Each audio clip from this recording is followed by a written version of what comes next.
No nos vamos a dejar explotar jamás por los que vendidos por 4 monedas sirven a sus amos de las metrópolis extranjeras y entregan al pueblo de su patria con la misma tranquilidad con que han vendido el país y sus conciencias. ¿Por qué el hombre es así? Con que han vendido sus conciencias. La peor de todas las actitudes es permanecer inactivo cuando el destino del país está en juego. Es así. La peor de todas las actitudes. La peor. Esa. Él recibe la inspiración del pueblo. Es así. Con sensibilidad e imaginación de. No nos vamos a dejar. Él recibe la inspiración del pueblo. Bien claro. En todo momento y en todo lugar haga más de lo preciso por la liberación de la patria y de su pueblo. Buenas tardes. Enos aquí otra vez, esta vez sin la compañera Sol de Próspero, para dar comienzo al programa de la Juventud Sindical de la CGT. Nos dejaron solos. Nos dejaron solos. ¿Quién decía eso? ¿Quién decía nos dejaron solos? No sé. No, yo lo me decía dejaron cuando era solo. chico. Me dejaron solo. Me sale. Me recuerda a Pugliese cuando dice: les hablé con el corazón y me respondieron en el bolsillo. Puede ser. Me respondieron con el bolsillo. Viene por ahí. Pero bueno, nos abandonaron, pero estamos bien igual. No, estamos muy No bien. vamos a morder entre nosotros. Estamos muy bien. Estamos en una época de elecciones en los sindicatos. Bueno, ahora APL va a tener elecciones el mes próximo. La compañera de Próspero está muy abocada a lo que son las elecciones en su gremio. Seguramente venga un ratito más tarde, pero bueno, teníamos que comenzar el programa. Hoy, ¿qué tenemos en el programa, Lucho? Hoy tenemos una columna que yo la espero hace rato, con Ariel de Repliegue. Ariel Duarte, Ariel Duarte del Repliegue, que va a venir a hablarnos un poco de geopolítica, ¿no? De geopolítica. Sabemos que el Repliegue es una agrupación que tiene muchos trabajos hechos sobre soberanía, principalmente sobre soberanía nacional, ¿no? ¿Qué implica para nosotros la soberanía en Argentina? Y también están trabajando mucho sobre política internacional o geopolítica, que como decía el general Perón, la única política que existe es la geopolítica. ¿Por qué decía esto? Porque Perón decía, no se puede pensar una política nacional si no se entiende las relaciones entre las naciones. Porque uno no es solo en el mundo. ¿Viste? Vos no sos solo. Vos sos en función de un esquema internacional. Totalmente. Con lo cual, la única política que existe, y acá recibimos al compañero Ariel Duarte, le decía que Perón decía que la única política que existe es la geopolítica, justamente porque es cómo nos insertamos en el mundo, como nación, con nuestras raíces, con nuestra cultura, con nuestra economía y demás, pero no podemos estar aislados. Nunca estuvimos aislados, solamente estuvimos aislados cuando no conocíamos que había otros. Nuestra civilización, los griegos, la primera civilización, los primeros esquemas de políticos, que es de donde nosotros venimos, tenían, por ejemplo, los Juegos Olímpicos. Claro. ¿Qué hacían los Juegos Olímpicos en Grecia en 400 años antes de Cristo? Era como una unificación, un lugar de encuentro de los diferentes imperios o pueblos, ¿no? Claro, de la lengua griega se juntaban los que hablaban la misma lengua de distintos lugares una vez al año a competir, pero sobre todo porque era juntarse y entender cómo otras pequeñas naciones, digamos, pequeñas polis, había distintas polis en lo que era todo Grecia. Era como una excusa de encuentro de una forma un poco menos guerrera, ¿no? Claro, un poco más en paz. Y no sabían qué había del otro lado de Grecia. Por eso, lo peor que podían hacerte, que de hecho es lo que le pasa a Sócrates, Sócrates elige beber cicuta, un veneno, porque el peor castigo que podías tener en Grecia, y lo miro acá y aprovecho para saludar al compañero Darío Feldheim, que viene hoy a reemplazar a Jorgelina Cardoso. Jorgelina. Que le mandamos un saludo también, y saludamos a Tavo, que está acá también, hoy sin el hijo, que está de vacaciones de invierno, también hincha de Huracán. Decía esto, y para no hacerla larga, porque a mí siempre me dicen que hablo mucho. me mata, eso me liquida, porque me dicen, che, pero habla mucho, trata de resumir. No me sale, loco. Uno habla como le sale, está perfecto. A mí Tenés me mucha sale. info, boludo, en la cabeza. No, bueno, hay cosas que me acuerdo, y hay cosas que no se pueden explicar así, solamente con una frase. Entonces, Grecia juntaba todo ese mundo.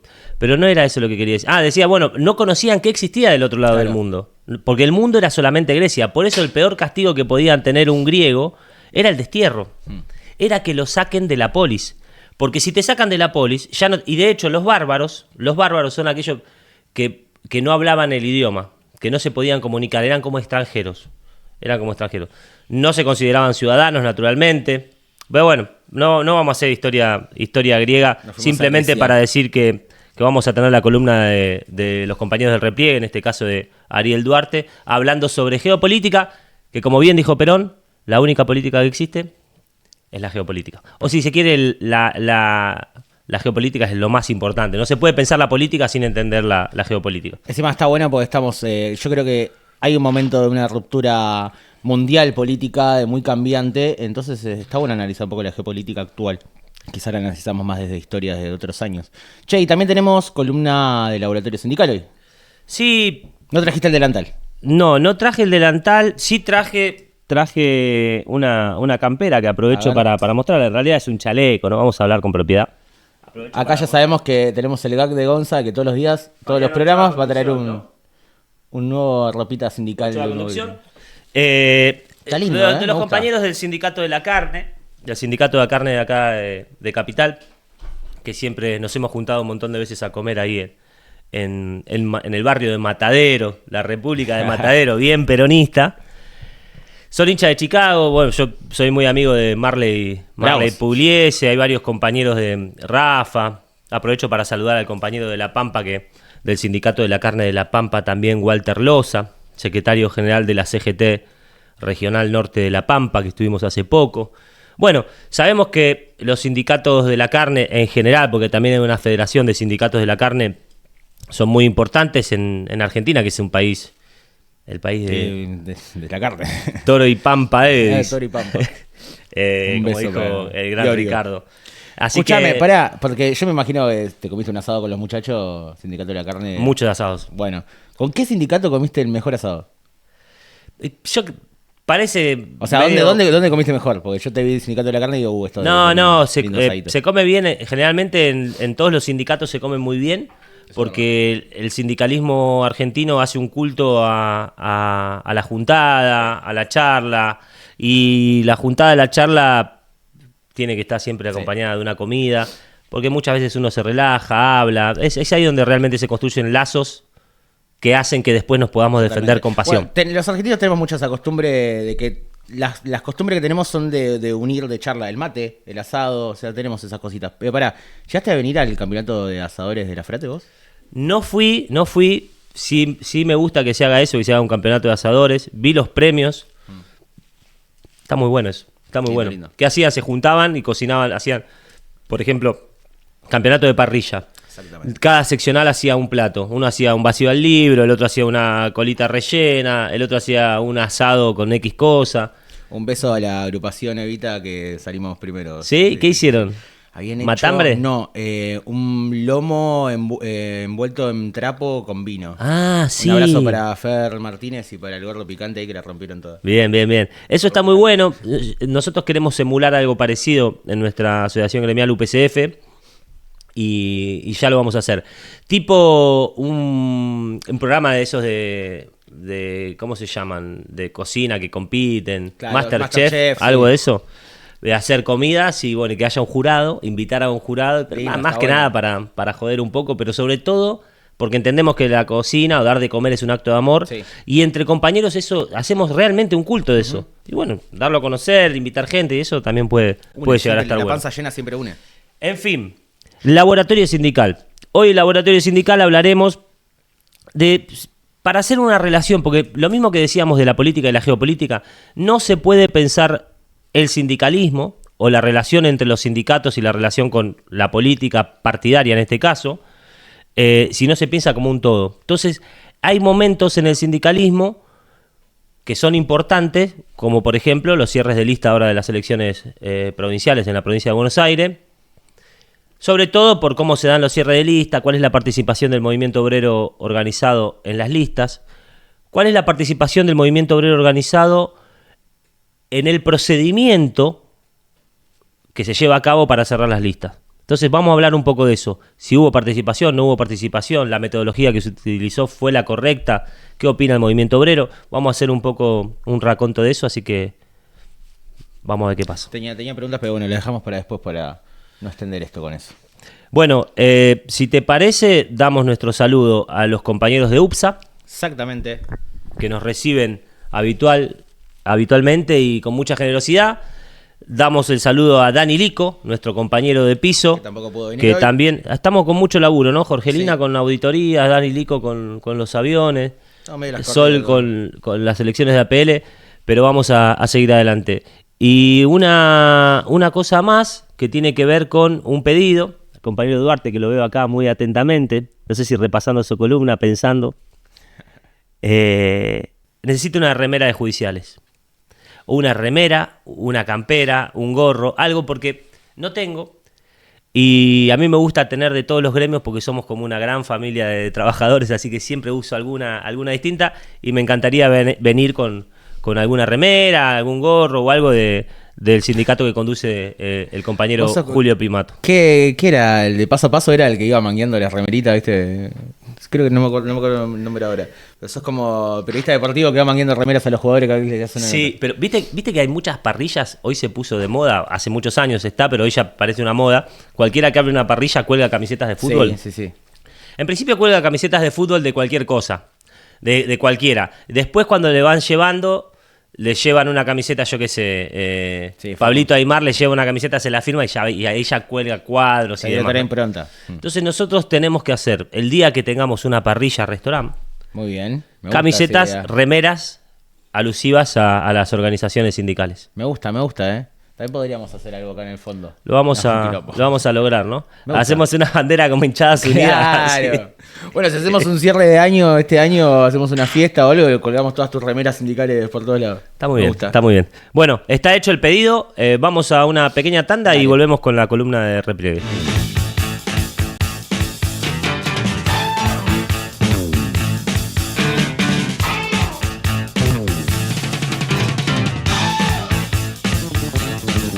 Porque tienes que llorar, es que hay otro en tu lugar que dice vamos, vamos, la fama, tu oportunidad está ahí. Bueno, continuamos con los días más felices, el programa de la Juventud Sindical Peronista de la CGT.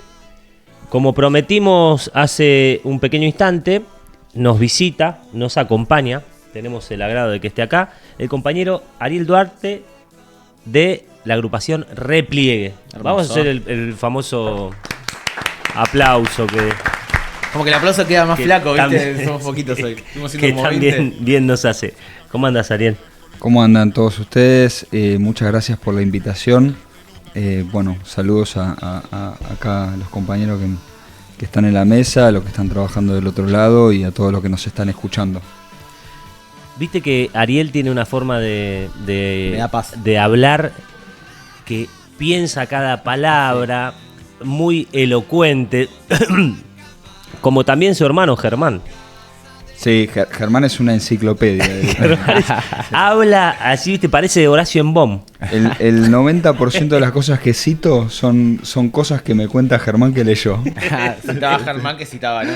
Está bien, qué mejor que un hermano. Él me amplía la biblioteca, digamos, la frontera de la biblioteca. Está muy bien. Qué mejor que no utilices entre hermanos, por supuesto.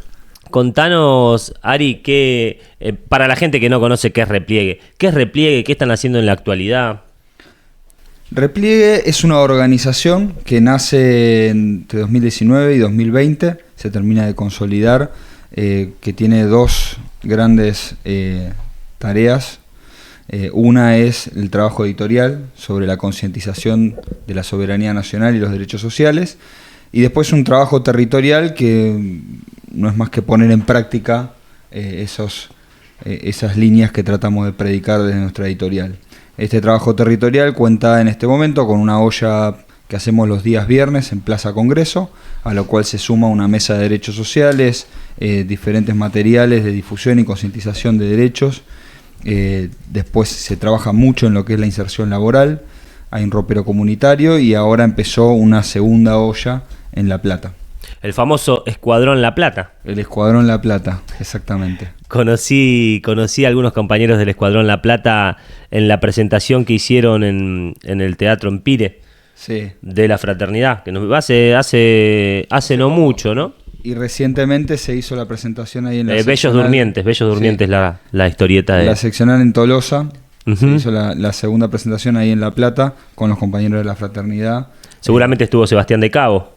Claro, sí. Y habló Horacio Caminos, Muy bien. que estuvo muy muy, bien. muy interesante. Horacio. Esto de las historietas es un poco en nuestro trabajo editorial. Hacemos historietas soberanas donde tratamos diferentes temas de la Argentina y básicamente mostramos cómo en cada uno de los temas de la Argentina se traducen dos líneas históricas. Una, la línea entreguista, que nos pone al servicio de los intereses extranjeros, y otra, la línea nacional, que defiende los intereses del pueblo argentino. San Martín, Rosas, Irigoyen, Perón.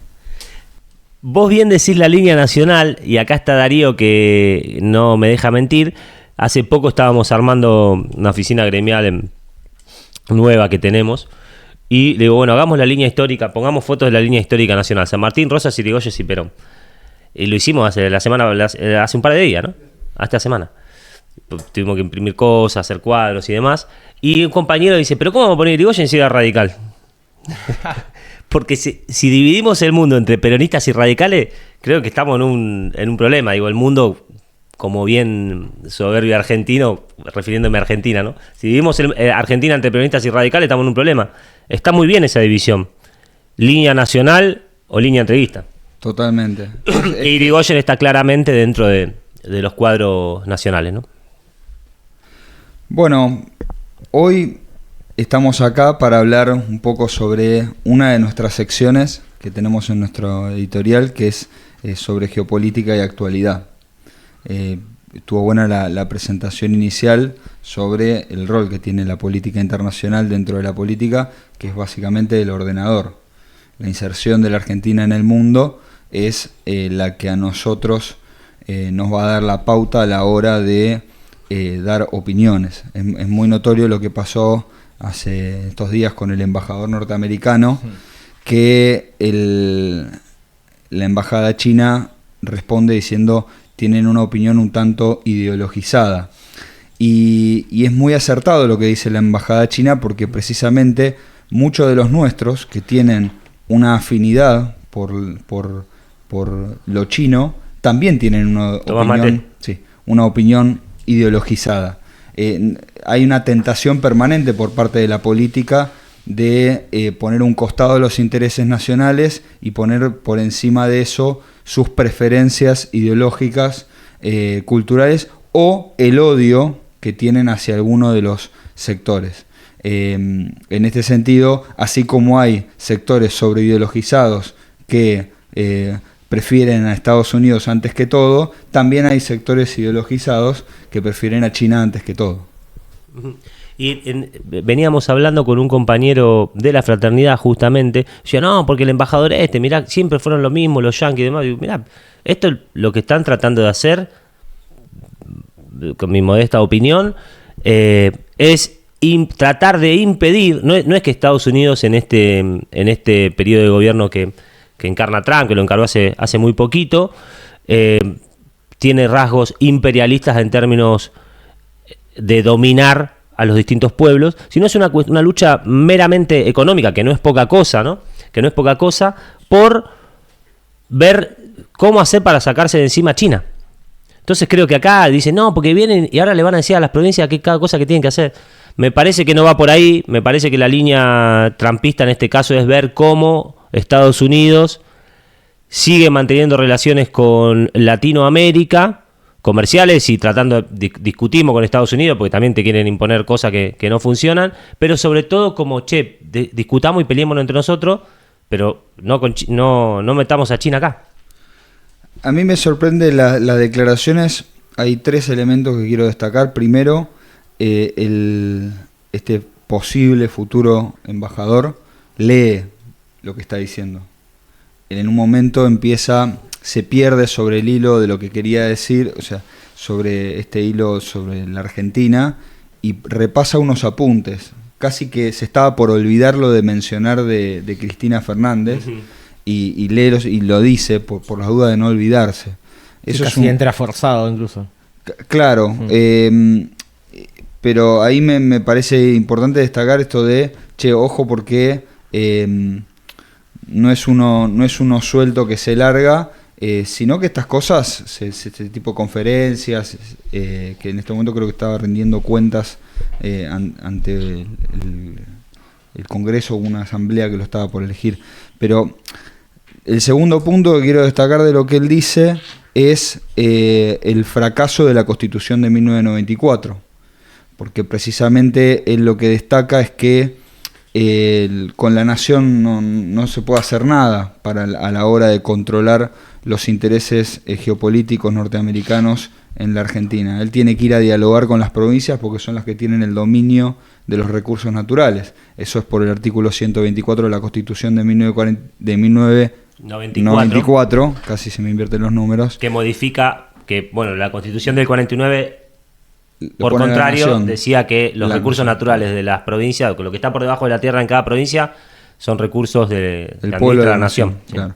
Y a partir del 94, el dominio de esos recursos se los dan a las provincias, y efectivamente ahora estamos ante el fracaso de eso. Tenés un embajador norteamericano que tiene que llamar a 24 personas para ver qué pasa con el manejo geopolítico de los recursos de un país. Tercer punto que me gustaría destacar es, acá también en esas declaraciones, si bien parecería ser, siempre hay que ver para mí la entrelínea de lo que se está diciendo, parecería ser que hay un apoyo rotundo al gobierno nacional. Por el contrario, lo están dejando como si fuera un 4 de copa, básicamente en Milei.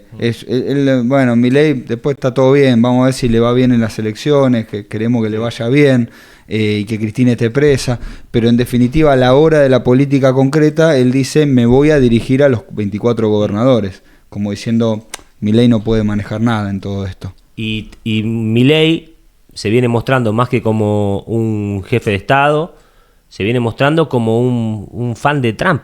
Y los tipos estos no quieren fan, quieren, defender su nación, su Estado, hacer sus negocios, imponer su cultura, pero siempre para adentro, digamos, si te gusta lo que hacen o lo que no hacen, no, a ellos no les molesta. Y Milei queda como un fanatiquito, medio raro el rol que está jugando Milei. En los discursos. ¿Y de Cristina? Que Cristina hace referencia a Braden o Perón y hace como un contrajuego ahí. ¿Lo viste? Hay leí los tweets que sacó. Creo que es una respuesta formal que ella hace, aunque obviamente con sus características, sus exabruptos, etcétera, a la hora de dirigirse hacia Donald Trump, uh-huh, y hacia los Estados Unidos y este nuevo embajador. Busca traer una consigna de 1945 como la Mela o Argentina. No sabemos todavía cuánta repercusión va a tener eso. Creo que es muy reciente. De todos modos, que la Mela es republicano y en su momento Braden era demócrata. Exactamente. Y por otro lado, habría que ver la declaración que hace el Partido Justicialista, que más bien de rechazo, repudio, pero desde la formalidad. En el caso de los tuits de Cristina ya se mete con las cuestiones personales respecto de Donald Trump. La pregunta es hasta dónde lleva eso, ¿no? ¿De qué sirve? Porque es básicamente es parecido a esta noción de Lula visitando a Cristina y solidarizándose por la persecución política y la humillación que está sufriendo, y al mismo tiempo busca esta humillación sobre Bolsonaro, mostrarlo con la tobillera electrónica. Entonces, hasta qué punto lo que es lawfare en un lado no es lawfare en otros lados, y va más allá muchas veces de ese signo político. Sí, hay persecuciones judiciales. Estamos como encerrados, estamos prisioneros carceleros, decía Horacio Guaraní.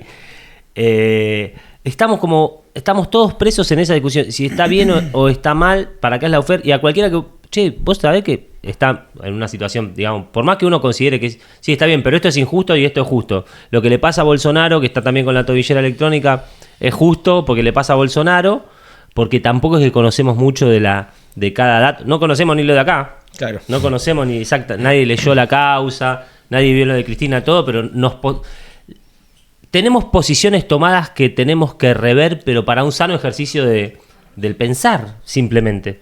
Habría que volver un poco a nuestros valores, ¿no? Y nosotros nunca fuimos ortivas, ni nos pusimos la gorra, ni anduvimos acusando con el dedo de que tal cosa, tal, y sus cuestiones personales. En todo caso, si tenemos un problema, lo encaramos y lo resolvemos personalmente. Ahora, esa posición de públicamente estar denunciando los chanchullos de otros, creo que es una actitud que lejos está de lo que nos enseñaron nuestras tradiciones. Entonces, en eso creo que hay que empezar a ser un poco más medido, porque estamos aplicando la misma vara que decimos que es injusta cuando nos aplican a nosotros. Yo creo que igual Cristina ya como que tomó ese rol, ¿no? De ser la voz que está tirando más los palos, que está tirando los chanchullos y correrse un poco de la campaña directamente política, que por ahí Axel la está queriendo ofrecer más desde el otro lado, o sea, del cristinismo, y más como el defender a Cristina, y Cristina levantando la voz y diciendo todas las cosas un poco más violentas, poniéndose en ese rol y ocupándolo desde ese lugar, también porque ya no puede participar ella activamente. Medio como, voy a decir algo medio barbárico quizás, pero como que está convirtiendo en el personaje de Lilita Carrió, que va desapareciendo de lo político, pero es la que aparece en los medios diciendo cosas, de alguna manera, es como la que está tirando los palos.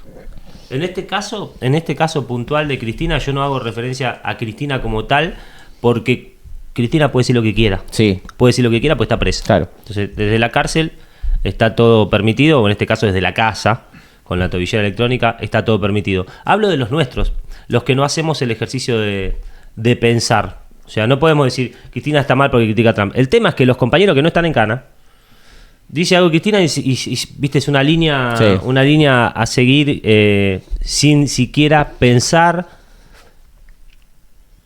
transformar un poquito su discurso, repensarlo, mejorarlo, darle, viste, ponerle condimento, hacer algo con eso, no repetir. Sí, no podemos repetir como loros el Che Milei. Totalmente. Y es un poco lo que hace cuidado. Repliegue, es escuchar con respeto y decir, bueno, esto puede ser, aquello, cómo lo trabajamos. Cristina genera mucho material de discusión. La tentación a la cual tenemos que estar cautos, creo yo, es, por lo menos en este momento, en esta circunstancia, no volvernos especialistas del expediente de Jeffrey Epstein, de un día para el otro. Y ahora somos todos especialistas sobre Jeffrey Epstein y quienes estuvieron involucrados, porque no se trata de eso el accionar político, me parece. Es más bien ver cómo, según los intereses nacionales, podemos transformar la Argentina para construir el bien común y la justicia. No, igual, en esto de que por ahí, desde de lo que hacía el posible embajador, que le dé esta charla, ir a hablar con cada provincia, también como no nos da un poco una posibilidad, como separando a los que están en la cabeza acá, a Milei quizás corriéndole un poco del costado, aunque igual todo este tiempo también lo tuvimos a Milei en el foco, y sabemos que no es Milei solo en el foco, sino que hay todo un imperio atrás que es el que está manejando todas esas cuestiones. También creo que aprovecha en este momento de que empezó a tener más peso en las provincias, por ahí la Libertad Avanza o el PRO o las otras vertientes, y el peronismo como bajó en todos lados, como que es un momento clave para ellos decir, bueno, che, vamos a hablar con cada provincia, como dividir también el país de esa manera, que ya de por sí tenemos una ruptura entre las provincias y el partido nuestro, por lo menos.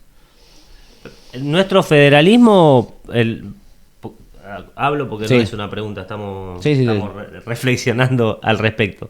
Nuestro federalismo le da potestad a las provincias de determinadas cuestiones. El problema creo que acá central es el que decía Ariel, tiene que ver con los recursos naturales y con la inserción de otras facciones, de otros hegemones, como puede ser el caso de China o Rusia, y su inserción en Argentina, pero no como en Argentina como Estado-nación conformado, sino se te meten en San Juan, sí, porque San Juan puede decidir qué hacer con sus recursos naturales, con las mineras y demás.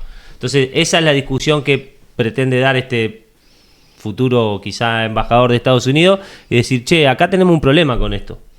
¿Cómo es el federalismo en Argentina a diferencia de Estados Unidos? En Estados Unidos, los recursos naturales de cada uno de sus 50 estados, creo que son ahora, ¿son de los estados o son de la nación? ¿Sabes eso, Vali? Entiendo que son de la nación, ¿no? Si no sería muy boludo Lamela. No, lo que sucede es que son de los estados, pero ellos son estados federados. Entonces el poder federal tiene muchísima más presencia en el manejo de eso. Sí, lo que pasa es que no sé, porque, por ejemplo, si nosotros también somos un país federal, no sé, ellos solamente cedieron al Estado federal, a la conformación de Estados Unidos, el poder que tienen sobre la fuerza, un ejército conjunto que los defienda. El ejército es nacional, como acá nuestro ejército, la posibilidad de comerciar con otros estados europeos de cualquier continente, lo que es la aduana y esas cosas, ¿no? Que son de cosas de Estado federal, pero de las provincias no sé si tienen el recurso natural. Creo que es del Estado. Lo vamos a chequear después, porque si no sería incongruente en el discurso. Me parece que el caso de los recursos naturales los tiene el Estado nacional. Ellos tienen la educación, la seguridad, como medio parecido acá, Che, estuve leyendo, ¿se puede decir la nota? O sea, la reflexión que hicieron, que mandaste el día de ayer o hoy tempranito, acerca del contexto internacional, sobre todo en Europa. Sí, nosotros hacemos todas las semanas una columna que se llama Contexto Semanal, donde tratamos tres noticias que articulan un análisis, una en el plano internacional, la otra en el plano nacional y la tercera una buena noticia para la Argentina. Cada vez son más difíciles de encontrar, pero siempre las encontramos y las tratamos ahí de darle su lugar. En el caso de la cuestión internacional, esta semana un poco el hilo conductor fue la noticia de la semana pasada del ultimátum que le dio Trump a Vladimir Putin para terminar las hostilidades dentro de los 50 días. Él le da un plazo de 50 días para poner fin a las hostilidades. Si no, le va a imponer un extra de 100% de aranceles a todos los bienes que provengan de la Federación Rusa. ¿Por qué es importante esto que pasó? Sobre esto se desatan varias cuestiones. Primero, me parece el primer punto a destacar, como si bien en algún momento, en la época que nosotros nos criamos cuando éramos chicos o adolescentes, las prendas de paz, para finalizar algún tipo de confrontación, de conflicto, en general tenían que ver con insertar a un país dentro de acuerdos de libre comercio. Siempre que todo finalizaba con acuerdos de libre comercio, y con eso básicamente te ponían de rodillas y te insertaban en la División Internacional del Trabajo. Ahora la prenda de paz son los aranceles. O sea, ahora Estados Unidos, cuando quiere promover, por ejemplo en este caso, la pacificación del conflicto entre Rusia y Ucrania, usa aranceles. Antes eso era premio, ahora es castigo. ¿Algo así? Ahora aparecen los aranceles como instrumento de la geopolítica. Algo que antes no existían amenazas. Pero aranceles como castigo, digamos, como por la negativa. Puede ser un por premio sería, claro, te bajo los aranceles, claro. Y en este caso los aranceles se utilizan de modo... Bueno, pero también se puede como utilizar un instrumento. Sí. Eso no estábamos acostumbrados a ver. No era que Bill Clinton o George Bush padre te amenazaba con ponerte aranceles. En general eran las invasiones o las agresiones, los ataques, o excluirte de las organizaciones de libre comercio, y finalmente, una vez que vos aceptabas los términos, te incluían en las organizaciones de libre comercio, OMC, OCDE, Banco Mundial, los sistemas SWIFT. Bueno, esto es la primera cuestión novedosa, ¿no? Como un presidente amenaza a otro país y lo insta a poner fin a un conflicto, o le impone aranceles. Segundo punto, esto que parecía ser como, bueno, finalmente Estados Unidos dejó su amistad con Putin y ahora lo amenaza para ponerse del lado de Zelensky, al cual había tironeado de las orejas en febrero ahí en el pleno Salón Oval. Bueno, lejos de ser eso, terminó siendo una fecha cierta que le dio Estados Unidos a Rusia para que consolide sus posiciones a la hora de ir a la mesa de negociación. Por eso, ¿qué hizo Putin frente a la amenaza de Trump? Bueno, se preparó para avanzar. Y ahora él está llevando su fuerza, quiere terminar de consolidar su posición en Odessa, que está al sur de Ucrania, y ya mantiene el dominio sobre el este ucraniano, toda la zona de Lugansk, Donetsk, Zaporilla, Kharkov. Que ahí hay algo, mencionabas, no recuerdo exactamente, pero mencionabas una especie de tridente, o tres patas de la mesa, creo que dice la nota, de por un lado como la cuestión cultural, la cuestión armamentística, y la otra cuestión, la economía, y la cuestión de recursos económicos para consolidar las relaciones entre estados y demás. Desde dónde y un para qué y un cómo. Y estas posiciones que consolida Putin en esta guerra con Ucrania, o que pretende consolidar, que vos mencionabas Odessa y demás, tienen un arraigo cultural, porque sobre todo creo que hay, a estas regiones específicas a las que me refiero, hay una tradición prorrusa que... digo tradición en lo cultural, que después de la disolución de la Unión Soviética quedaron con Ucrania, pero siempre se disputaron.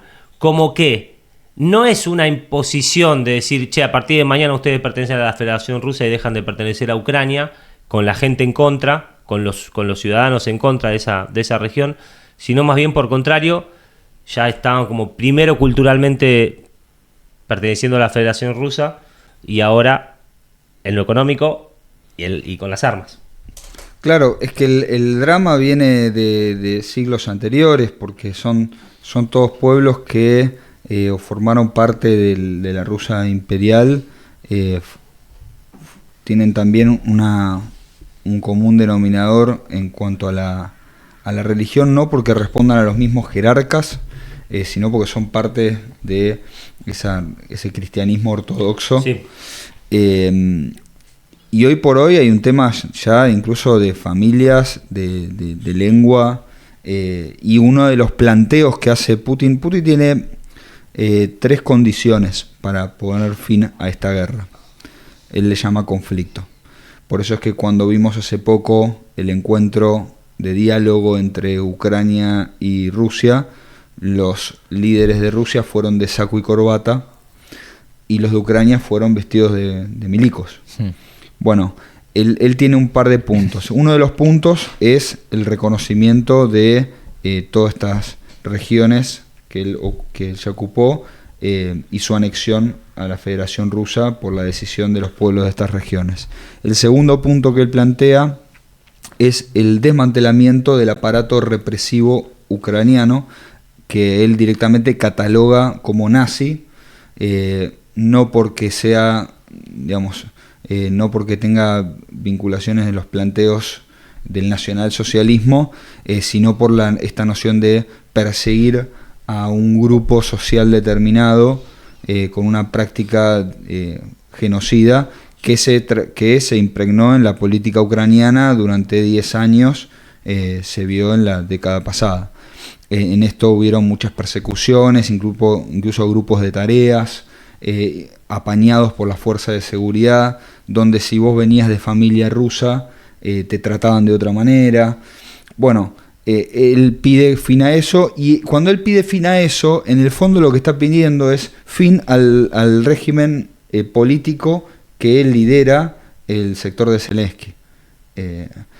Porque en definitiva decir quiero que se termine el nazismo es muy genérico. Bueno, el problema de él es con Zelensky y todo el movimiento político que hay detrás de él. Igual es un tipo que tiene ya el mandato vencido. Él gobierna hoy con la ley de facto. Y el tercer punto importantísimo que plantea Putin es un veto permanente al ingreso de Ucrania en la OTAN.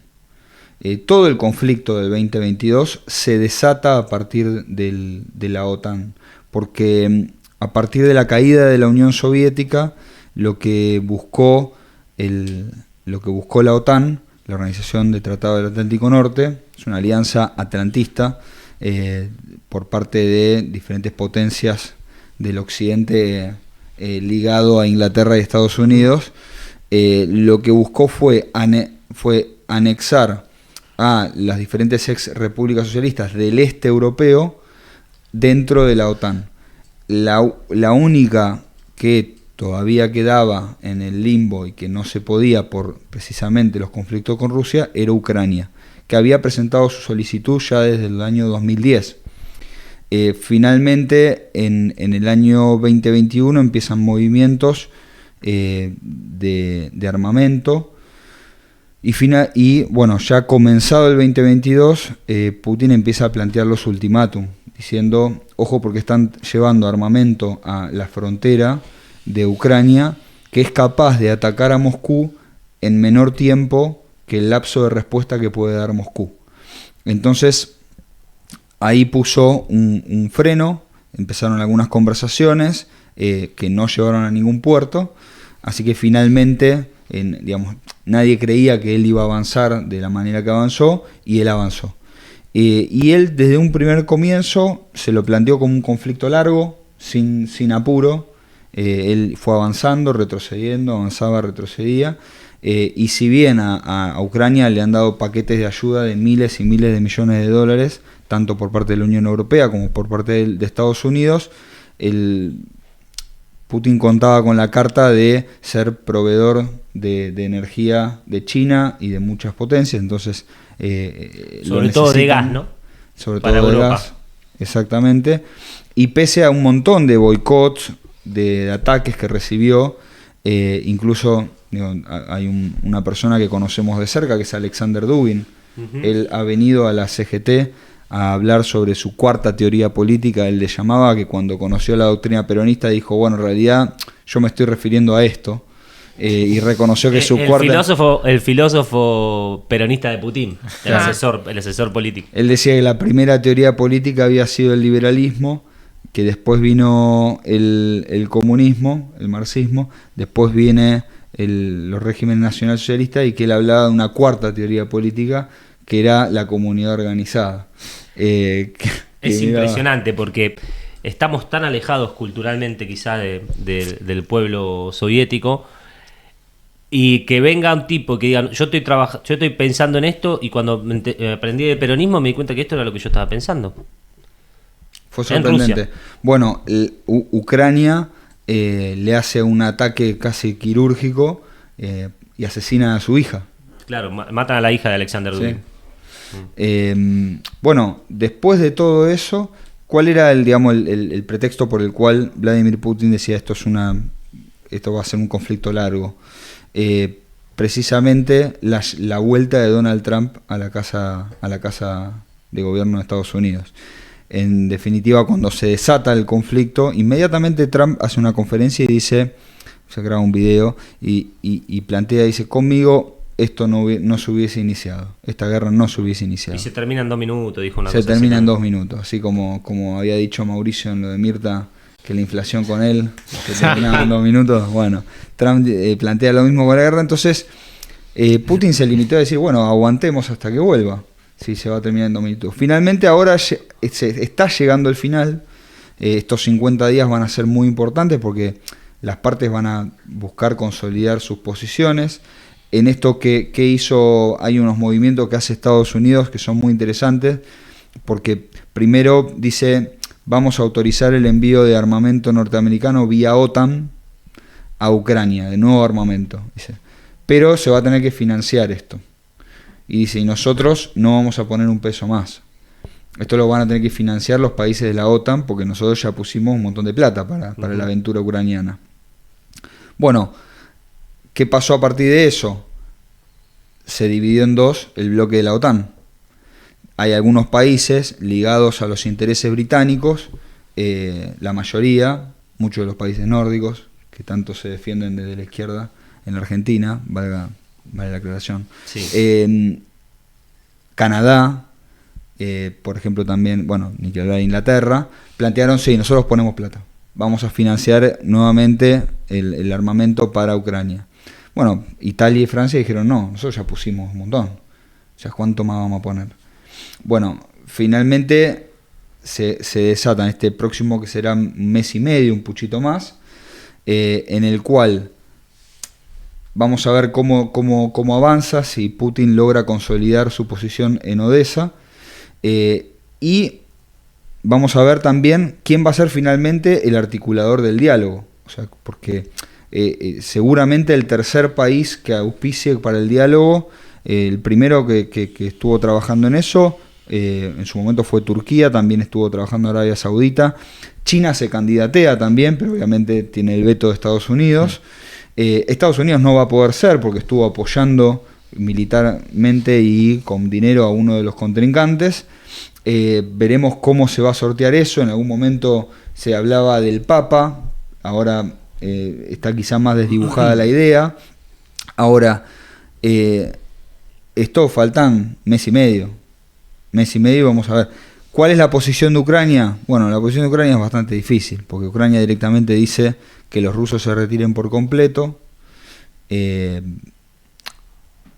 nos dejen entrar a la OTAN, y después otro planteo que tiene que ver más de fondo, que lo viene insistiendo... Una pregunta, Ariel, sí, respecto de eso. Cuando decís la posición de Ucrania, ¿Ucrania tiene un pensamiento monolítico o tiene una oposición que está en contra de Zelensky, que a la vez puede decir, che, mirá, vos nos llevaste a esta guerra que nos toca perder hasta acá, no podemos desarticular todo el territorio nacional, embarcarnos en una lucha de la que no podemos salir?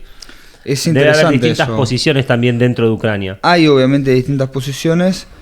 El gran problema es que están en estado de guerra. Entonces hay una línea delgada dentro del internismo político en una nación que está en guerra. Acá uno de los planteos que más se hace, que hay movilizaciones incluso dentro de Ucrania, es para llamar a elecciones. Y darle una legitimidad al gobierno que en los últimos tiempos la ha perdido. Y ese es el gran desafío que tiene. Y el problema también es que se han aventurado el gobierno de Zelensky con el auspicio de los intereses británicos por un lado. Uno de los que ha boqueado en este sentido fue Soros, en un debate muy interesante que hubo hace 2 años en el foro de Davos entre Soros y Kissinger, donde Kissinger le planteaba precisamente una defensa respecto de Rusia y de las posiciones que planteaba Putin en el nuevo concierto internacional. Quizá Kissinger viendo de fondo los acuerdos que había entre Putin y Trump, y Soros directamente planteaba, acá hay una confrontación metafísica de el occidente libre ante el germen totalitario que puede nuevamente llevar a la humanidad a una nueva Shoah. ¿Cuál es la contradicción metafísica? Bueno, no, planteaba básicamente hay que destruir a Putin, a todo su régimen y cambiar de raíz el sistema político en Rusia. Y ese planteo también lo ha dicho Zelensky, y lo ponen a Putin como si fuera un nuevo Hitler que va a invadir sobre todo el continente europeo. Y primero y por eso Polonia se está armando hasta los dientes. Por eso Alemania volvió a iniciar su carrera armamentística.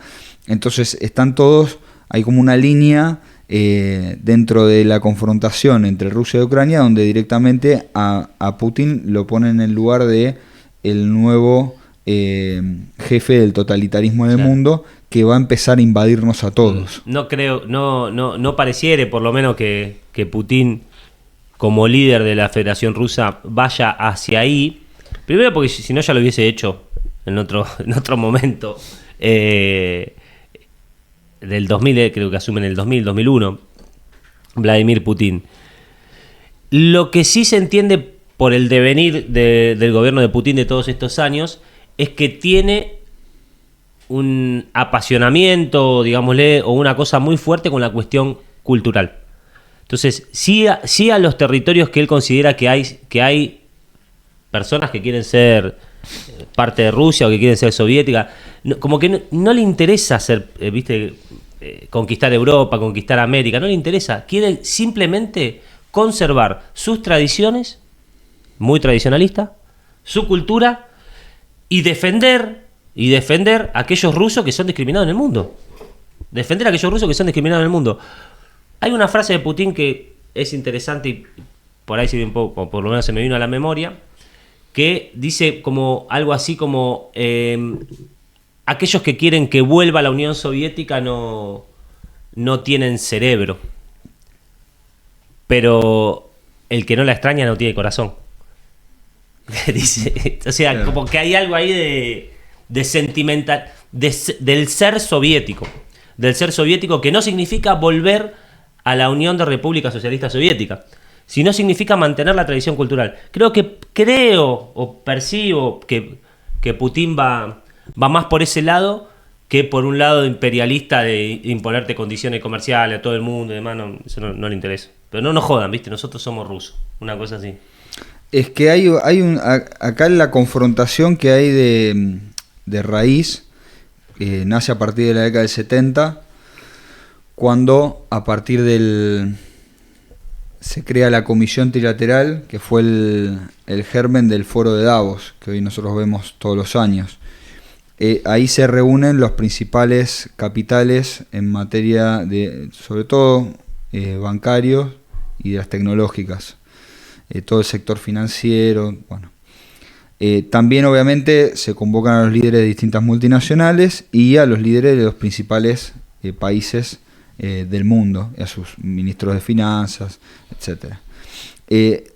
Cuando fue la primera reunión, a la salida de la primera reunión se le hace una entrevista a Rockefeller, que fue uno de los que auspició la creación junto con Brzezinski y Kissinger, y Rockefeller lo que plantea es, de lo que se trata de esta comisión trilateral que estamos creando, es de reemplazar la vieja soberanía de las naciones por la de una élite de la tecnofinanza global, dice. Una locura. Él lo que plantea es, la soberanía nacional es algo del pasado, nosotros necesitamos orquestar un sistema de reglas y además instituciones que respalden esas reglas, que tengan un profesionalismo tal que no pueda aparecer algún tipo de nación que nos diga, bueno, no, yo no quiero esto. Generan un grado tal de dependencia que condiciona a todos los estados nacionales.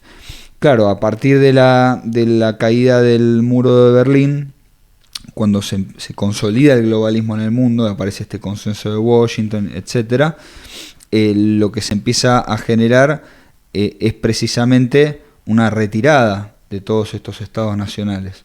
Imaginémonos que en ese momento se consolida la creación de la Organización Mundial de Comercio, que antes tenía otro nombre, y se empieza a insertar a todas las ex repúblicas socialistas dentro del esquema de división internacional del trabajo global. Esto del auge de los gigantes asiáticos, los tigres asiáticos. Después aparecen todas estas economías emergentes del este de Europa. Bueno, empiezan a ampliarse los mercados. En esto, obviamente, Rusia tuvo una retirada durante todo ese tiempo. Precisamente a Rusia la han despojado. El emerger de Putin como líder nacional y que los rusos estén tan apegados a Putin también está muy relacionado con el saqueo y el despojo que sufrieron durante la década del 90. Bueno, a partir del 2000, lo que se propone hacer Putin al frente de la Unión Soviética es reconstruir el poder soberano del Estado. Por eso construye 2000 iglesias ortodoxas. Bueno, claro. Él trabaja sobre dos ejes. Por un lado, lo que es la industria armamentística y el desarrollo de las capacidades tecnológicas en materia de defensa. que hoy lo lleva a ser la vanguardia a nivel internacional. Y por otro lado, trabajó en lo que es la unidad de concepción nacional, en esto de la cultura también. Por eso él tiene una línea en la cual unifica la tradición cristiana ortodoxa con la de los trabajadores, la de los obreros soviéticos. Él dice, ojo, porque el pueblo acá es uno solo, que tiene su religión, tiene su trabajo, y fue un pueblo no solamente que tuvo que defenderse de las invasiones de dos imperios, el francés y el alemán, con Hitler, sino que heroicamente se puso de pie frente a esas invasiones, los repelió. De Hitler y Napoleón. Claro, y construyó una de las industrias más importantes del mundo. Entonces, él tiene un mensaje de unidad nacional. Algo que nosotros, cuando nosotros tenemos que pensar todo esto siempre en función de, bueno, ¿cuál es nuestro interés nacional en todo esto? Y por empezar, hay que aprender de las experiencias. Esta idea de un mensaje de unidad nacional es muy importante. Siempre vamos a estar tentados de tirar un comentario filoso en la mesa navideña para hacer picar a un tío, obviamente. Ahora, nuestro mensaje de paz y de unidad nacional no tiene que ser para neutralizar las diferencias, sino para saber que hay algunos horizontes y hay un pasado común que, pese a esas diferencias, nos pusieron en la misma órbita y que somos todos parte de lo mismo. Si tuviéramos que pensar en cuáles son las contradicciones que tiene la Argentina, así como Rusia los tuvo por el lado de la Iglesia ortodoxa, toda la tradición cristiana ortodoxa, y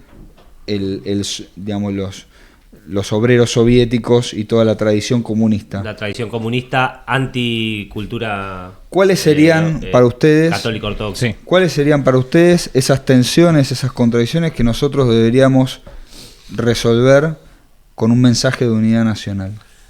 Bueno, podemos hacer como un raconto histórico no muy largo. Yo creo que hoy tenemos una especie de contradicción, porque quizá no sean los hechos que vienen de la última dictadura cívico-militar, que tiene que ver con la noción de todos somos malvineros, pero pareciese que todos somos anti fuerzas armadas también.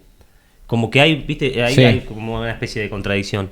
O parece ser que si uno quiere tener fuerzas armadas, fortalecer el ejército, la Armada Nacional, la Fuerza Aérea, sos pro milico. Sí. Milico en términos de genocida, torturador, hijo de puta. Y eso es una contradicción, que los mismos militantes por ahí la tenemos o la arrastramos, que es una contradicción de corto plazo, ¿no? De hace poco tiempo. Yo creo que hoy es un momento donde esas contradicciones, desde el movimiento obrero, no solamente desde los sindicatos, desde lo social también la tenemos que trabajar, porque realmente no se puede pensar un país soberano si no nos defendemos todos. Después están las distintas doctrinas de defensa, está todo bien, pero no puede estar ligada no puede ser contradictorio la defensa nacional y el amor a la patria. Como que el amor a la patria va por un lado, pero la defensa, no, ¿viste? Parece el meme ese de lo que defensa nacional sí, pero milicos no. ¿Y cómo le querés defender? Claro. ¿Viste? Con Lali Espósito. Está todo bien. Con Lali Espósito cantamos, pero necesitamos fuerzas armadas. Bueno, creo que esa puede ser una. Sí, también igual, como que quien las maneja es por ahí lo que nos genera más miedo. Si hubiese sido en otro momento que empecemos a tomar más noción sobre lo armamentístico, las fuerzas armadas, creo que nos daría menos cagazo, o lo pensaríamos un poco menos y nos adaptaríamos más fácil. Que en este momento se estén dando más valor a las fuerzas armadas, creo que nos genera ahí más un rechazo. Bueno, la podemos manejar nosotros. Y es la idea, ojalá. Para eso tenemos que tener hijos que estudien, que hagan carrera militar también. Pero bueno, nosotros estamos dispuestos a tener hijos que hagan carrera militar. No, claro, ese es el tema, sí. Sí. Además de lo que sería pueblo, ejército, movimiento obrero, fuerzas armadas, otro punto también es el tema de Córdoba y Buenos Aires. Córdoba y Buenos Aires tiene que hermanarse. Y eso es un mensaje que nosotros tenemos que construir con paciencia, porque creo que si nosotros vamos a las experiencias históricas, siempre que Córdoba y Buenos Aires trabajaron para el mismo proyecto nacional, Argentina dio unas demostraciones impresionantes de lo que es capaz de hacer. Me remite a Perón y a Amadeo Sabatini, Exactamente. que fue propuesto como vice. Bueno, ¿Por qué? la industria, la principal industria de defensa argentina, las industrias de base, Automotriz. claro, aviones, el famoso Pulqui. Sí. Alas Argentinas es un documental de Pino Solanas muy lindo sobre la industria aérea nuestra, de la Fuerza Aérea. Ariel, nosotros hace una hora que estamos hablando, Mirá, como quien no quiere la cosa, como si nadie nos estuviese viendo o como si no estuviésemos haciendo un programa de radio. Es un orgullo para nosotros trabajar estos temas. Muchas veces pasa que, y siempre vamos a decir lo mismo, el entretenimiento no tiene por qué ser jocoso, divertido, ¿no? Tenemos que tratar de hacer algo entretenido, pero a su vez con contenido, que pensemos las cosas, que estudiemos. Somos gente estudiosa, los trabajadores, en mi caso los ferroviarios, el tuyo también, o judiciales, somos gente que entiende de los temas que trabaja. Y a la vez tenemos pretensiones de saber de otras cosas, inquietudes y demás, por eso tratamos de oficiar de comunicadores acá. Porque si no, los programas de radio tienen que... A ver quién hace el chiste más gracioso. Y tiene que ser entretenido, no gracioso. Tiene que ser entretenido. Creo que lo que hacen ustedes es entretenido. Porque se puede leer, se puede analizar, tienen juntadas. Te tomás un amarguito obrero, te comes unos quesitos o una focaccia que hacen las compañeras y los compañeros. Eso es entretenerse. Sí. No es que, ay, es re divertido, ¿viste? Porque te cagás de risa. No, lo que hacen es entretenido. Y esta charla se nos pasó de largo así porque fue muy entretenida. Muchísimas gracias por la columna sobre geopolítica, política internacional que nos dieron hoy. bueno, muchas gracias. ¿Tengo chance de meter un bocado más? Por supuesto. Bueno, el otro punto importante para nuestro interés nacional es saber que nosotros en lo que es la diplomacia y la Organización de Naciones Unidas, es difícil que planteemos nuestro apoyo al reclamo de la Federación Rusa. ¿Por qué? Esto es una línea histórica que tiene la Argentina, que es el no permitir esta libre determinación de un sector, de una población, de un país que de pronto decide ser parte de otro país. Si nosotros consideráramos que el pueblo que vive en Crimea, en Donetsk, en Lugansk, tienen la autodeterminación para decir somos rusos, entonces los muchachines que están ocupando ilegalmente nuestras Islas Malvinas, San Pedro y Esquivel, entonces, bueno, podrían decir lo mismo, ¿no? Y habría que reconocerlos. Entonces ahí, digo, más allá de la cuestión territorial, que es uno de los argumentos también por los cuales nosotros decimos que las Malvinas son y serán argentinas, no reconocemos este tipo de libre autodeterminación. Sobre todo porque no son un pueblo, digamos, es población implantada. Quizá hay una naturaleza distinta a la de la gente que está en el este de Ucrania, pero de todos modos nuestra línea diplomática tiene que ser consistente en ese sentido. Está muy bien. Sí.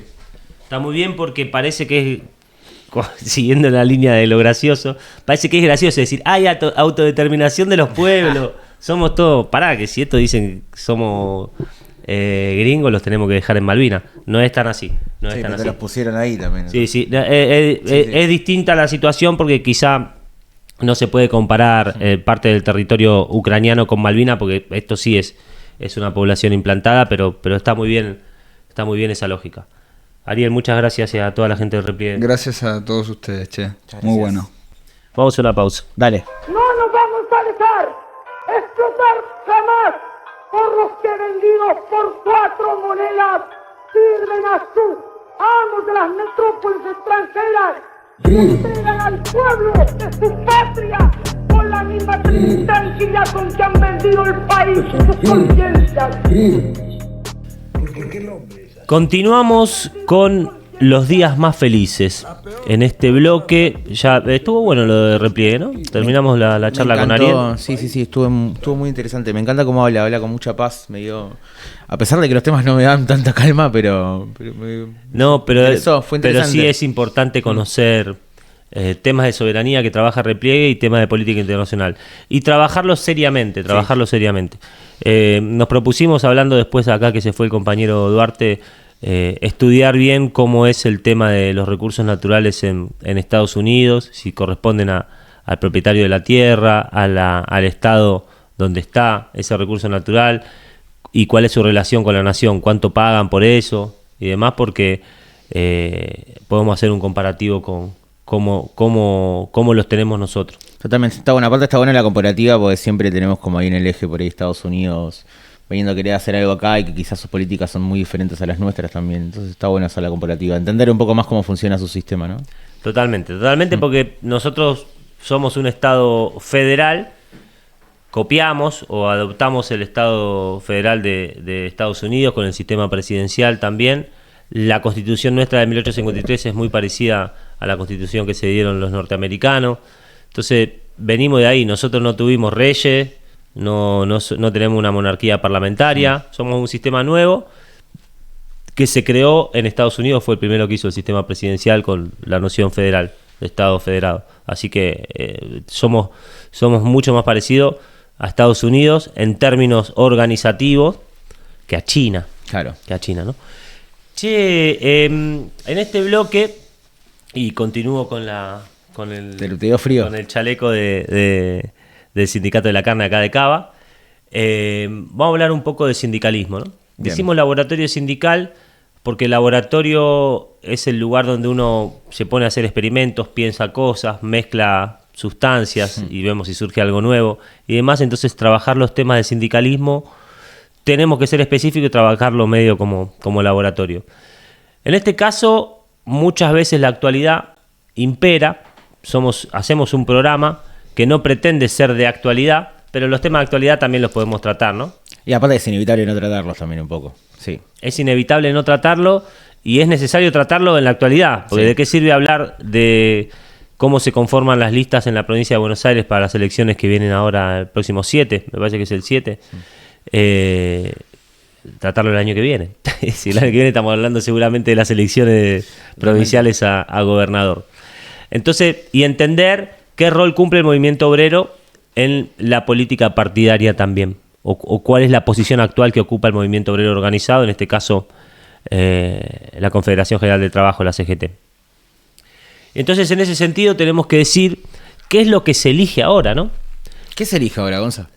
Ahora se eligen diputados, senadores, son elecciones provinciales. Lo que desdobló el gobernador fue las elecciones provinciales de las elecciones nacionales. Bien. Sabemos que nuestro sistema de gobierno, la organización política, tiene por un lado cargos nacionales, que son la representación de las provincias en los cargos nacionales que se trabajan en el Congreso de la Nación, diputados y senadores, pero por otro lado cada provincia tiene su propia legislatura, sí, su propio Congreso, digamos, donde se eligen diputados provinciales, senadores provinciales, y cada municipio, la provincia de Buenos Aires tiene 135 municipios, cada municipio elige su consejo deliberante, que sería como el congreso de cada municipio, donde se eligen concejales, consejeros escolares y demás, ¿no? Después se elige el poder ejecutivo, que sería de los municipios, ¿cómo se llama? Intendente. El intendente sería como el presidente. Sí. Bueno, es muy parecido la conformación nacional a las conformaciones provinciales. Sí. Entonces, en este caso lo que se hizo fue desdoblar la elección nacional de la provincial. Se eligió adelantar la elección provincial. Entonces ahora lo que se elige ahora es senadores. Son 92 senadores, 46 senadores provinciales y 92 diputados provinciales en la provincia de Buenos Aires. ¿Por qué se renuevan por mitades, ¿no? Ahora se eligen 23 senadores y 46 diputados. No, pero mi pregunta es ¿por qué hay unas elecciones que están las legislativas y después están las provinciales? ¿Por qué están en dos partes? No, la legislativa es cuando se eligen al poder legislativo. Y la ejecutiva cuando se elige al poder ejecutivo. Me refiero a, hay un punto en por qué los poderes se eligen en tiempos diferentes, cada 2 años diferentes. ¿O? Bueno, eso lo elige cada provincia. Vos tenés lo que se elige en la nación, se pone la fecha la nación. Bien. Cuando se eligen los diputados y los senadores. Cada provincia se guarda para sí la potestad de hacer las elecciones cuando quiere. Entonces, normalmente se dio que haces una sola elección. En la misma elección nacional, donde vos vas a elegir diputados y senadores nacionales, en el caso de la elección legislativa, elegís también los cargos provinciales. Pero por eso también tenemos que hacer un poco de didáctica para entender cómo funciona, porque si no parece que ahora se elige todo, se nacionaliza la elección provincial. Sí. ¿Qué es lo que termina pasando? Entonces necesitas poner, ¿para qué? Para que sea como un golpe de efecto político a nivel nacional. Mirá, ganó Kicillof, pero ganó en la provincia, Claro. los cargos provinciales. Los cargos nacionales son en octubre. Entonces ahora se renuevan por mitades, los senadores y los diputados. Como decía antes, se van a elegir 46 bancas para diputado y 23 bancas para senadores.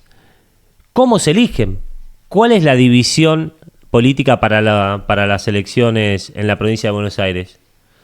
Se dividen los distritos, son 8 distritos. Bueno, se llaman secciones Las famosas electorales. secciones. Las famosas secciones electorales. Son 8 secciones electorales. La más importante, si se quiere, es la tercera, por eso decía la de Cristina que iba en la tercera, y la primera. La primera sección electoral, que es la tuya y la mía, yo soy de San Martín, vos sos de San Fernando. Pertenecemos a la primera sección electoral. Cada sección abarca más o menos 20 municipios, 20 y pico de municipios. Esta es todo lo que sería el corredor norte. Claro, todo lo que sería zona norte. Tigre, San Fernando, San Martín, 3 de febrero, Cañuela, hasta Marcos Paz, todo Vicente López, todo ese norte. Por eso está Valenzuela de opositor y el compañero ferroviario Zamora es uno cabeza de lista y el otro es Catopodis, ¿no? Sí. Yo me hice simplemente a modo de un Excel, ¿no? Tengo acá como un Excel que estoy haciendo para más o menos no perderme, pero nada, básicamente son números, cuánto se elige cada sección electoral. Cada sección electoral elige una cantidad de senadores y una cantidad de diputados. Que ronda, por ejemplo, la primera sección electoral elige 15 diputados y 8 senadores. O sea, ahora va a elegir la mitad, porque se renuevan por mitades. Ahí va.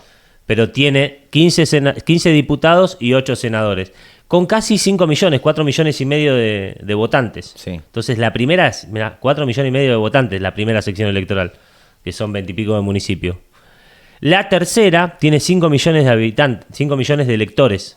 La tercera sección es la que abarca los famosos, ya llegan los votos de La Matanza, ¿no? Claro. Ahí va. La Matanza, Loma de Zamora son los municipios más poblados, entre otros.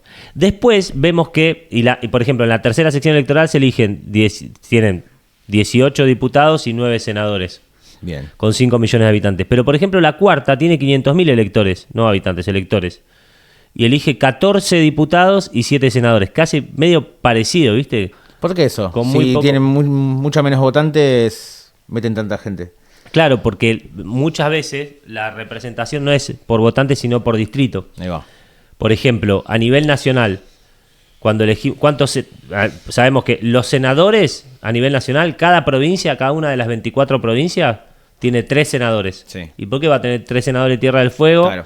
que tiene 1 millón de habitantes, y 3 senadores de Buenos Aires, que tiene 16 millones de habitantes? Bueno, porque justamente nuestro sistema está ahí hay igualdad. Bien. Ahí hay igualdad. Está sobre representado en el Congreso Tierra del Fuego. Claro. Porque tiene muy poca gente para la cantidad de senadores que mete. En cambio, cuando hablamos de diputados, que representan como más al pueblo de cada... Los senadores representan al Estado. Al Estado hablo de las provincias, a cada provincia. Entonces, cada provincia son todas iguales. ¿Por qué vos vas a hacer más que yo? No, obviamente, sí. Entonces, pero los diputados representan al pueblo de esas provincias. Entonces, ahí sí es por cantidad de habitantes. Bien. que igual está sobre representado Tierra del Fuego, porque nuestra Constitución dice que son un mínimo de 5 diputados por provincia. Y el caso de la provincia de Buenos Aires tiene, creo que 36 diputados, y tiene muchísima más cantidad de gente. ¿También tiene que ver algo por los intereses comerciales o industriales de cada provincia? No. Es simplemente la representación. Por eso cuando estamos hablando de una cuestión técnica. Bien. Es cómo se organiza cada provincia y cuántos representantes tiene. Después lo otro, lo comercial o cuánto produce cada provincia, y eso va por otro lado, que tiene que ver con la coparticipación federal, que es otra cosa, que es la ley de coparticipación. Y ahí decimos, bueno, ¿cómo puede ser que yo coparticipe? La coparticipación es de todo lo que produce Argentina, se pone en una bolsa y se devuelve a cada provincia en función de lo que produce. Sí. Y en ese caso Buenos Aires pierde un montón, porque produce 10 y le devuelven 5, ponele. En realidad pierde un 36%, pero bueno, eso es otra, tiene que ver con otra cuestión. Esto es una cuestión técnica de cómo se dividen. Por eso digo, tenemos que saber qué se elige, qué es una sección electoral, cuántos municipios la conforman, cuántos se eligen ahí y demás. ¿Y por qué digo esto? Porque es importante conocer qué se elige ahora, que hay que pensar en la provincia de Buenos Aires específicamente, y por qué se quiere nacionalizar la provincia. Bueno, porque después la lucha es, no puedes pensar solo lo provincial, sino pensar lo nacional, es lo que hablábamos antes con Ariel Duarte. Y en ese sentido me gustaba compararlo o pensar cuál es el rol del movimiento obrero en la conformación de las listas. ¿Por qué de las listas? Porque ahora se eligen solo legisladores. Estamos hablando del poder legislativo. Se eligen diputados y se eligen senadores. No se elige intendente, que Claro. serían ya el ejecutivo. Y sabemos que los ejecutivos, como son unipersonales, eligen a sus propios gabinetes. A los ministros no los elige nadie. Sí, los elige el presidente. Sí. Firma un decreto para nombrarte ministro. Pero no los elige el pueblo directamente. Así elegís Elige representante para que él elija su gabinete. Está bien. Sí, es otra metodología de elección. Vos elegís a los diputados directamente y a los senadores, pero el presidente elige a sus ministros. Es otro poder, Bien. otro poder distinto. Y a los jueces los elige, bueno, el Consejo de la Magistratura, no lo elegimos nosotros por el Con voto. un partidito de fútbol, tenis. Sí. Exacto. Y entonces hubo mucha discusión acerca de cómo se cerraron las listas, y entendimos que había, por lo menos en el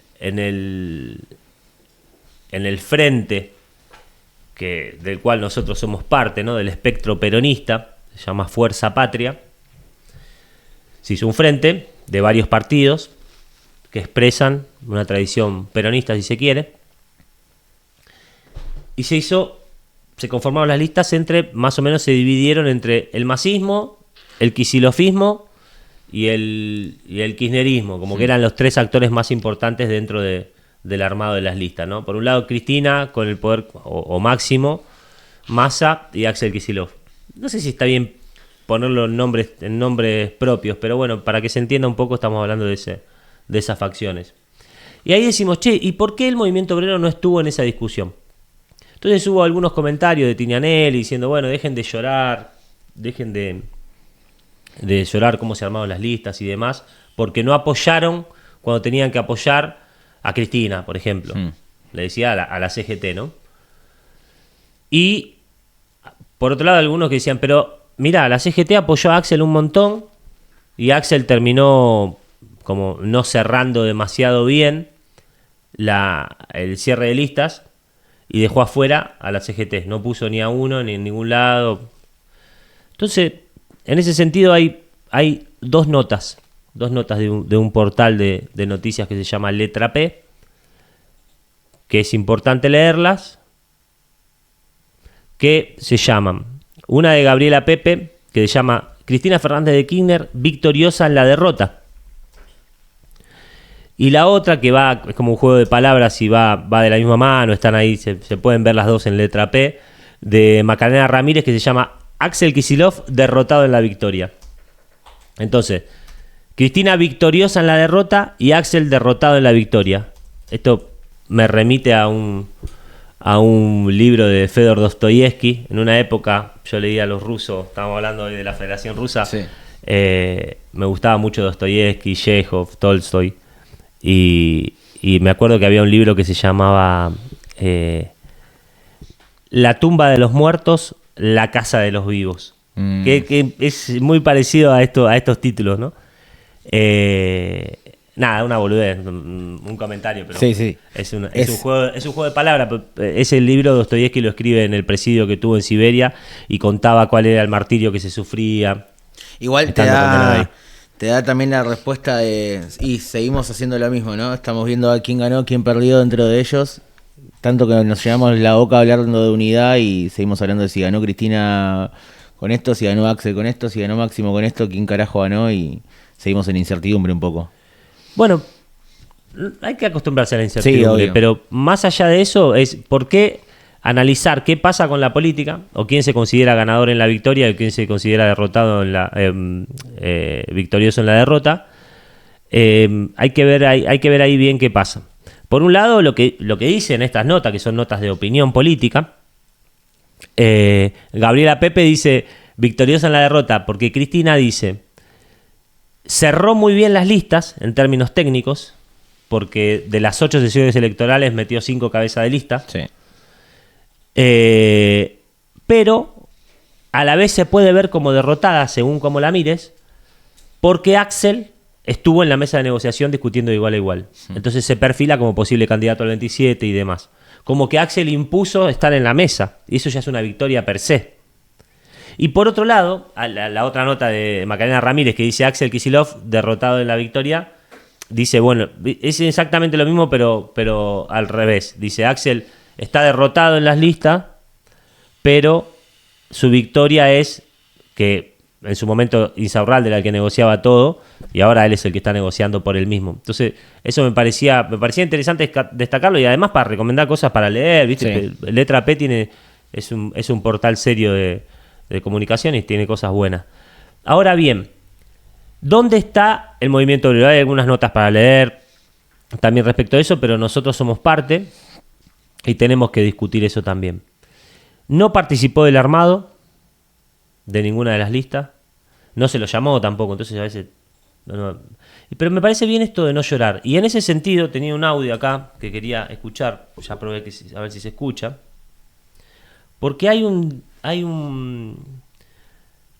discurso de Perón que es muy interesante en el 54, cuando Perón tiene un conflicto grande con la iglesia.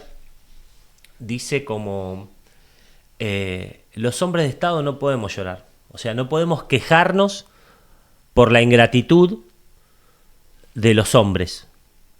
Los hombres de Estado no podemos quejarnos, tenemos que hacer algo para cambiar las cosas. Claro. Si no estamos siempre, ay, pero no nos pusieron, ay, ¿cómo hacemos? No, papá, acá no hay que quejarse, hay que hacer algo para cambiar. Y lo voy a poner porque es muy elocuente, mucho más que cualquiera de nosotros, el gran Perón. Igual lo vas a escuchar porque le voy a poner el audio en el...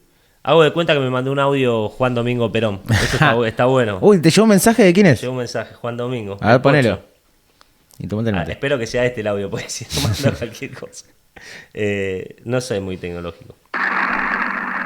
Podríamos decir con todo fundamento que podríamos enumerar en cada una de sus cosas, si no fuera demasiado largo para esta conversación, que ningún gobierno en la historia de la República dio jamás un puesto más preeminente a la Iglesia argentina que lo que le ha dado el gobierno peronista.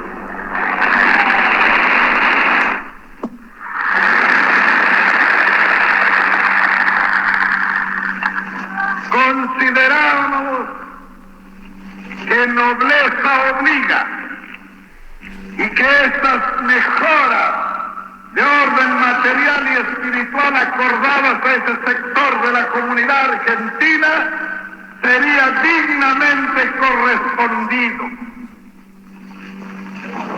Los hombres de Estado no tenemos derecho a quejarnos de la ingratitud de los hombres. Por eso,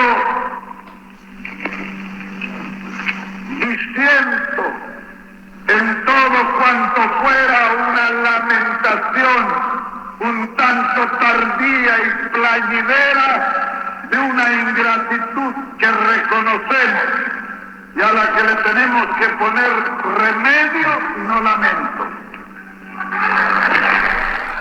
¿Sabes a qué me hace acordar? No más palabras. Me hace acordar a algo que venimos, creo que en casi todos los programas, en todas las notas siempre sale, y es algo que está muy latente hoy. Hacerse cargo, hermano, fin. Es hora de hacernos cargo. Bueno, también un poco lo mismo, un poco es eso. No lloremos, sino, bueno, hagámonos cargo de qué podemos hacer, qué tenemos que hacer. Claro. Perón, en su conflicto con la iglesia, dice, nosotros a este sector de la comunidad, porque yo lo veía como sectores de la comunidad, dice, le dimos un montón de cosas y entendemos que no fuimos correspondidos con todo lo que hicimos, cómo nos tratan. Pero los hombres de Estado no podemos quejarnos. Dice, diciendo en todo cuanto fuera en una lamentación tardía y plañidera. Plañidera son las mujeres que lloraban a los muertos, Sí. Las lloronas, las que iban a llorar en la novena, porque estaban 7, 8 días, 9 días específicamente llorando al lado de un cajón. Tenemos que hacer algo para cambiarlo. Entonces, ¿por qué traigo a colación este audio que acaba de mandar el Pocho?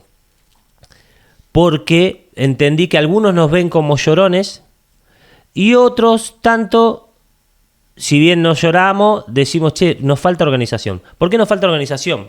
El otro día, en palabras de Sebastián Maturano también, me hizo clarificar algunas cosas y decía, a nosotros, nuestro movimiento obrero o la CGT, no es que hubo una organización destinada a apoyar a Kicillof o apoyar a Cristina o a ver cuál. Nadie vino. No vino Axel y decir, mira, este es mi plan, ¿por qué me tienen que apoyar? Estamos medio desorganizados. Entonces, a nivel gremial, primero, no tenemos o por lo menos los cuadros existen siempre, pero tenemos que ser específicos. Decir, che, hacemos un confederal, un congreso y decimos, bueno, ¿a quién vamos a apoyar? ¿Por qué? Que cada uno debata. Entonces, ¿qué pasa? Uno hace un partido, Barrio Nuevo en este caso, otros se van con Axel porque sí, porque apoyan, otro con Cristina, otro con aquel. Y dice, pero pará, la CGT tendría que tener algo un poco más uniforme para poder estar en la mesa de discusión. Porque el tema es si estás o no en la mesa de discusión. ¿Y cuáles son los canales? ¿Ser afiliado al Partido Justicialista o algún partido? Puede ser uno. Otro es sentarte como CGT y decir, che, acá se van a armar la lista, bueno, ¿cómo hacemos? Creo que esa instancia nunca hubo, si no hubo una especie de ver cómo con relaciones personales nos vamos acomodando. Lo digo en el buen sentido de acomodarse, no es por una cuestión de comodidad, sino cómo nos vamos alineando a determinados sectores y eso nos perjudica después en una negociación que tiene que ver con la conformación de las listas. Pero no porque sea lo más importante las listas, porque de estas listas después van a estar los legisladores que van a hacer las leyes. Ese es el tema. Y creerse dueño de las listas, como pasa con algunos sectores de la política, también está mal.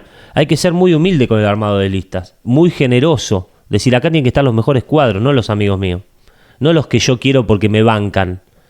Porque si uno arma listas porque está en una situación de poder, porque tiene un partido más representativo y demás, tiene la lapicera, como quien dice, tiene la lapicera, es cuanto más temple tiene que tener para armar una lista. Si nosotros tenemos que armar una lista y nosotros dos tenemos la lapicera, seguramente tenemos que ser, viste, aquel no es de mi partido, o aquel es del movimiento obrero, o aquel es de la iglesia, o aquel es de los clubes de fútbol, o de cualquier organización libre del pueblo. Si es el mejor, más o menos hay que evaluar cuáles son los procesos de selección y ponerlo, no decir, no, si estás conmigo te pongo y si no, no. Porque ahí es donde pifiamos.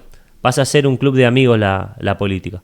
Entonces, en líneas generales, entiendo que lo que nos pasa como movimiento obrero es que queremos representar, y está bien porque a los nuestros los representamos, algunos dicen cada vez menos, algunos dicen mucho menos que antes, pero bueno, representamos un sector. Y tenemos un perfil de lucha ante las políticas del gobierno porque nosotros tenemos que seguir administrando nuestro sindicato, el trabajo de nuestros compañeros. No es que perdimos las elecciones, entonces... No, que quien esté en la lista, gane quien gane, nosotros vamos a seguir haciendo lo mismo desde el movimiento obrero. Vamos a seguir saliendo a la calle, vamos a seguir laburando. Sí, eso sí. Lo que digo es que como en nuestro sistema de partidos y demás, el que gana se lleva todo. En el caso del presidente, el que pierde se queda sin nada. O sea, Massa no tiene cargo político hoy. nosotros seguimos, nuestros secretarios generales tienen que Sí. seguir gestionando lo nuestro. Massa perdió las elecciones y quedó ahí. Digo, no tiene el cargo que tiene. Sí, no sí, tiene, sí, sí, queda dando vueltas. Claro. Entonces, me parece que nosotros debemos discutir para adentro también, ante cualquier elección a futuro, no queremos poner gente, queremos estar en la mesa para ver quién se pone. Y en el futuro, sí, tenemos gente capacitada, con voluntad de gestión y demás, que también lo necesitamos para los sindicatos, los podemos ceder a la política partidaria para ocupar lugares, ¿no? Para ocupar lugares de gestión, en el caso del Poder Ejecutivo, y de producción de leyes, en el caso del Poder Legislativo. Ahora, si yo te pregunto, porque nosotros acá no tenemos muchas respuestas, tenemos muchas preguntas, y vamos tratando de ver qué hacemos con eso. Si yo te pregunto, a vos como dirigente sindical, ¿qué preferís? ¿Cargos en el Poder Ejecutivo o cargos en el Poder Legislativo?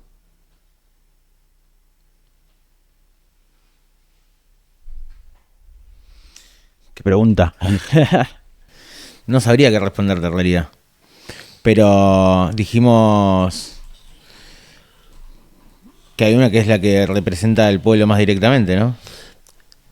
No, bueno, eso es en Sí, el caso sí. del Poder Legislativo, los diputados, que son la representación del pueblo, y los senadores, que son la representación de los estados provinciales. No, te digo, Es- mira, hacé de cuenta Sí. esto, mira, ¿qué preferís, ser diputado o poder meter un diputado nacional o un ministro? No, ministro. Bueno, entonces preferís Sí, más el al Poder revés, Ejecutivo. Y está sí. bien, porque en definitiva, los legisladores nuestros, que pueden ser del movimiento obrero, y está bien que sean de extracción sindical muchos, o el 33% de las listas, como se decía antes, o lo que fuere, muchas veces hay cuestiones específicas que tienen que ver con las carteras, los ministros, las secretarías y las subsecretarías. Esos son los rangos de los escalafones del Estado. Hay cosas que requieren de un saber muy específico. ¿A quién pondrías, por ejemplo, como nombramiento del cargo del presidente de Aerolíneas Argentina? Sí. Diputado, ¿qué sabe de aerolínea? Poné a un dirigente sindical de Exactamente. la aeronavegación. Sí, como te ponen ahí en el Ministerio de Transporte, pero que no tienen ni puta idea de nada de transporte. Claro. O nosotros nos ponen a veces en los ferrocarriles a un presidente que no tiene ni idea de nada de ferrocarriles. Exactamente. Sí, sí, sí, sí. Entonces, en los cargos del Ejecutivo, que son nombrados por el Ejecutivo, el movimiento obrero tiene mucho para dar, pero porque tiene conocimiento específico de la materia en que se Claro. trata. Si vos ponés en la Secretaría de Vivienda a uno de la UOCRA, seguramente sepa hacer más casa que Claro. Ferraresi. Está todo bien con Ferraresi en el sentido de es un intendente, aparte creo que es arquitecto, pero no sé. O ingeniero. Seguramente sepa, pero bueno, la UOCRA tiene una organización a nivel nacional que saben hacer casa, ruta, digamos, ¿no? Después no digo que sea la única solución, pero si vos tenés un problema en la Secretaría de Pesca y la Secretaría de Pesca la maneja o también un empresario de la pesca, ¿viste? Pero porque saben lo que es el movimiento obrero, los sindicatos y las empresas muchas veces tienen, Sí, un ida y vuelta. naturalmente tienen un ida y vuelta, una relación.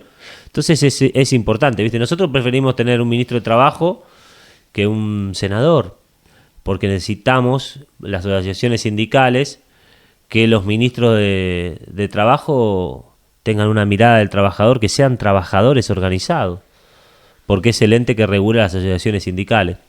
Entonces, ¿qué queremos hacer en este laboratorio sindical? Pensar cuál es el rol del sindicalismo e instar a los compañeros y compañeras que nos escuchan a que piensen también cuál es el rol del sindicalismo al momento de cerrar las listas y si es tan importante lo legislativo o por contrario tenemos que exigir en una mesa de negociación lugares en el Ejecutivo.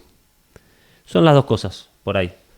Totalmente de acuerdo. Pero yo me inclino más por el Ejecutivo. Es algo que podemos discutir, pensarlo. Y lo vamos a seguir trabajando acá porque después de estas elecciones vienen las elecciones nacionales. Pero no hay que... Creo que para terminar con esta breve interpretación de lo que pasó estos días, no como dijo el Pocho, disentimos de una lamentación tardía y planidera. Hay que hacer algo con eso para cambiarlo. No hay que llorar. No hay que llorar y no hay que estar corriendo siempre detrás de estas cosas, sino elaborarlas con tiempo, más organización. Deja de llorar, deja de sufrir. Che, nos vamos a ver la semana que viene, seguramente con plantel completo. La semana que viene tenemos cargadito. Es 31, ¿no? No, primero.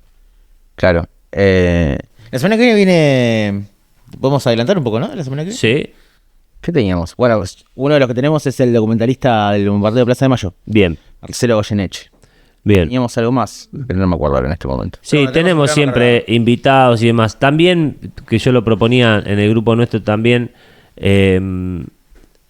los invitados están muy bien y siempre queremos invitar gente que nos enseñe, discutir, charlar y demás, pero también somos nosotros la voz de nosotros mismos y en representación de los compañeros que representamos, del movimiento obrero, de la juventud sindical. Si bien tenemos una voz particular que es la nuestra, la de Lucho, la de Gonzalo, la de Sol, la de Dani, pretendemos o más o menos hablar lo que venimos hablando con los compañeros, con lo cual somos un poco la comunicación de la juventud sindical en este programa. Totalmente. Creo que hicimos un lindo programa. Sí. Estuvo muy bueno lo del repliegue también. No clarificamos mucho, pero dimos algunas pinceladas para poder pensar las elecciones que se vienen dentro de poco. Y nos vamos a descansar hasta la semana que viene de la radio. Vamos a descansar. Igual podríamos meter un día más, ¿no? Sí, vamos a ver si lo hacemos.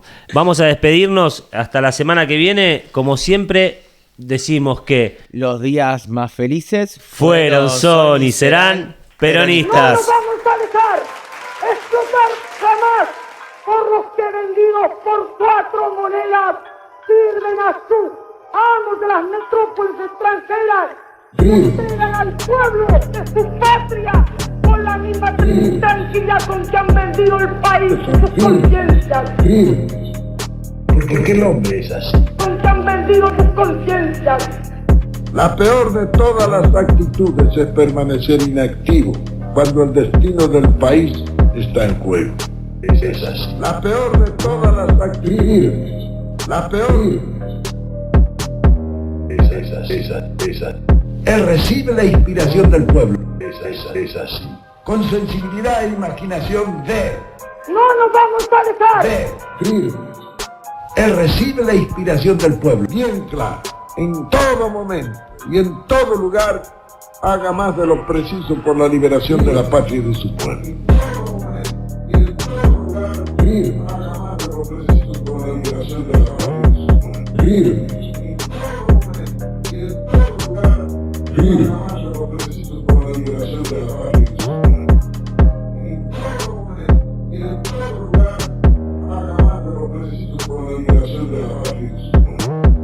Bien claro.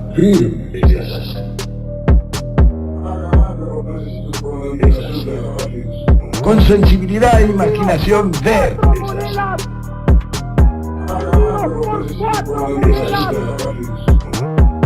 Con sensibilidad e imaginación de. Sirven a sus amos de las metrópolis extranjeras Todo el mundo vendidos lucha. por 4 monedas. Por eso es que la situación allá no da para más. Con sensibilidad e imaginación de. Sirven a sus amos de las metrópolis extranjeras